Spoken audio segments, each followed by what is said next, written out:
અમરોલી કોસાડ આવાસ માંગથી ડ્રગ્સ ઝડપાયું। કોસાડ આવાસ માંગ ડ્રગ્સ વેચનાર આરોપી તૌફીક પઠાણ ઝડપાયો। આરોપી પાસેથી 135.66 ગ્રામ જેટલો ડ્રગ્સનો જથ્થો પોલીસને મળી આવ્યો।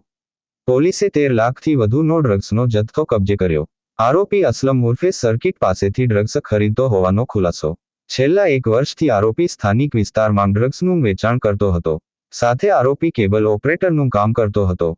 ગુનો નોંધી અમરોલી પોલીસ દ્વારા આગળની વધુ તપાસ હાથ ધરવામાં આવી। રિપોર્ટર જયદીપ રાઠોડ, સુરત। માન્ય ગૃહ રાજ્યમંત્રી શ્રી તથા પોલીસ કમિશનર શ્રી સુરત શહેર દ્વારા no drugs in Surat city અભિયાન અંતર્ગત પોસ્ટે વિસ્તારમાં એનડીપીએસની કોઈ પ્રવૃત્તિ ચાલતી હોય તો શોધી કાઢવા માટે સૂચના આપેલી હતી। જે અનુસંધાને અમરોલી પોલીસ સ્ટેશનના સેકન્ડ પીઆઈ શ્રી પટેલને કોસાડ આવાસમાં એમડી ડ્રગ્સ વેચતા હોવાની માહિતી મળેલી।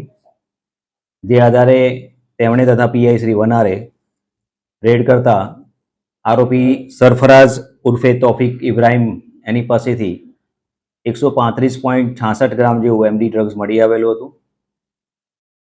જે એની પાસેથી કબજે લેવામાં આવેલી છે।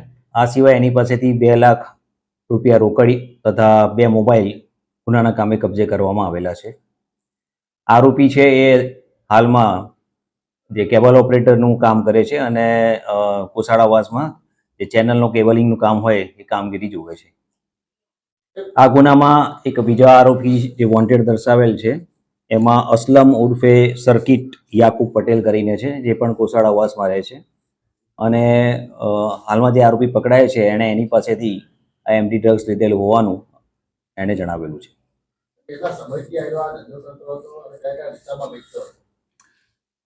હાલમાં પૂછપરછ દરમિયાન એણે જણાવેલું છે કે છેલ્લા 1 વર્ષથી આ પ્રવૃત્તિ કરે છે અને છૂટક વિસ્તારમાં એ આ એમડી ડ્રગ્સ વેચાણ કરેલે છે।